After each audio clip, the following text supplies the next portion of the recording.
Hello dear students, welcome to session 47. So in this session our objectives is to understand the plot of Act 1, specifically scene 4 and 5, and to also to look into the complexities of human life which arise because of their action. And at the end we will try to understand some important quotes or quotations of Act 1. So we will continue reading Act 1. We are looking into scene 4. So what happens in scene 4 is that Kent, the Duke of Kent, was earlier banished by King Lear for taking side with Cordelia. Now he returns in disguise as and he calls himself as Caius, and he entreats Lear to be his servant. And what happens in the next part is King Lear asks after Gondrel, but Oswald, who was a kind of servant to Gondrel, he ignores him, which angers Lear.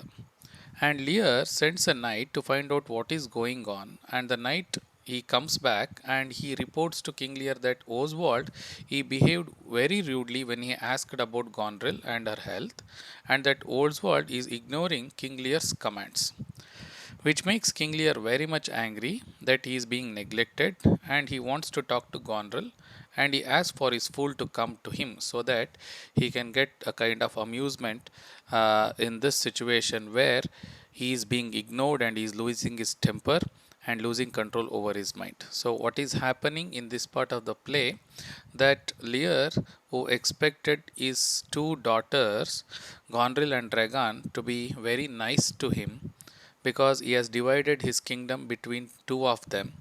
But what is happening in the meanwhile is that Gondrel is neglecting him. So then Oswald enters, and Kent was now disguised as Caius, and Lear they proceed to berate him, calling him names and abusing him. So when the fool enters, so this character is very significant, but because what you see in the remarks of fool is pun and irony, because his jokes may appear very cross and vulgar, but his words are very critical, and he is very much critical of Lear's action. Through these words, he is trying to create a kind of caution in the mind of King Lear, and he is trying to question the conscience of King Lear whether the way of abolishing Cordelia was a justifying act. So the fool speaks truth to Lear that would get other men in trouble, calling Lear a fool since Lear has given away all his titles. The fool tells Lear that he would rather be anyone other than Lear, as Lear has paid with both sides and left nothing in the middle. You can notice a pun in this particular statement, where Lear's wisdom of splitting the kingdom between Gondrel and Regan is being questioned by this remark of the fool. So Gondrel, now finally she appears, she enters, and when she sees what is happening, she is irritated by the fool and Lear's knight's behavior. She blames Lear for their behavior and Lear's behavior on his changing disposition. And Lear, much to his shock, now is very much confused that she would speak in such a way, because earlier, as we have seen, she had words of flattery towards her father. Now Gondrel chastises, or now she blames Lear for hanging out with ill behaved immature knights, and she says that he must get rid of all of them. He must keep distance from those, but he should spend time with those who are already as old as himself. So after being ignored, after being censured by Gondrel, Lear asks for his horse because now he doesn't want to stay in the place of Gondrel and he wants to go to Regan's home, where he expects to be treated in a better way.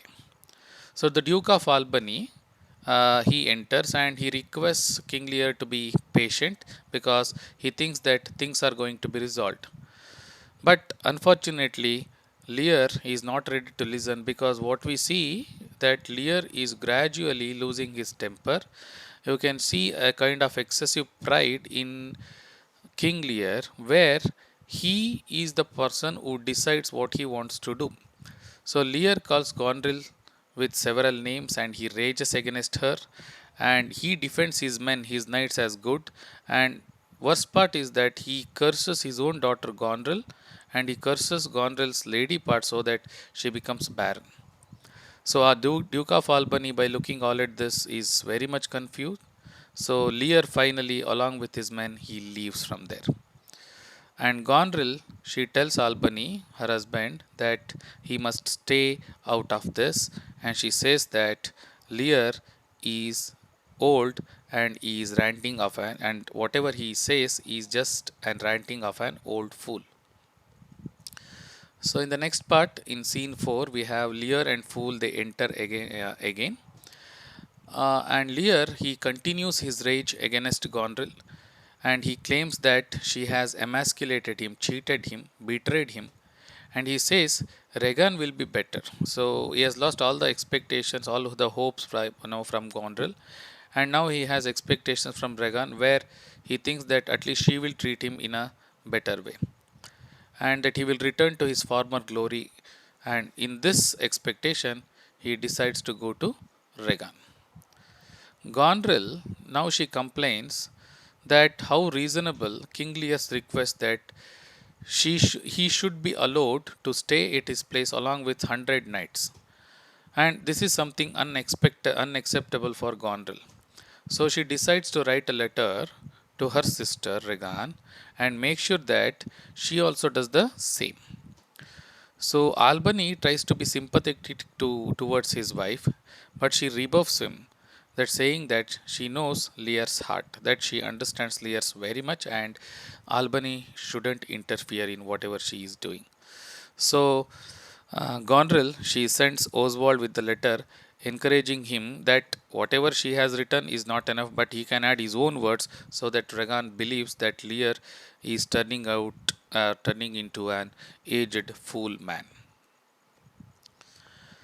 Then, in the other part, what is happening? Lear sends Kent ahead to Regan's, or before he goes to Regan's place, he sends Duke of Kent to Regan's place with letters explaining his version of what happened with Goneril.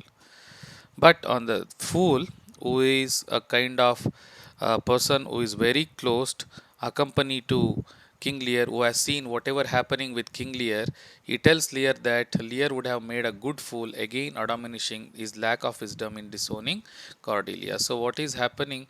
That fool is repeatedly reminding and making Lear to repent that he has made a mistake by disowning Cordelia, and Lear starts to question himself whether he was right to disown Cordelia. So Lear here he begs to the heavens, to the gods, that not go mad, that he get his temper under control. So he is showing his clear intention that he doesn't want to lose control over his mind. But the things which are happening around him, making him to lose control over his temper, his anger, and he is behaving in an insane way. So here we have end of Act 1, where Lear he expresses his feelings that he doesn't want to go mad. He wants to retain sense and he wants to retain his temper under control, but unfortunately the play has reached such a point where the central character has committed a mistake, which we call as hamartia, a tragic flaw, that is disowning his loved daughter Cordelia and believing the other two, Regan and Goneril, and his excess pride has resulted in his present situation where he feels that he is being cheated by his daughters Regan and Goneril. So in this way, Act 1 ends. So at the end, I have given important quotes or quotations which appear in Act 1. Make sure that you go through them and try to understand them, and maybe you can write annotations of those quotations. So these are certain important quotations, and I have also mentioned who utters this particular statement in the play. And at the end, as usual, we have multiple choice questions. Go through them, answer them. Thank you.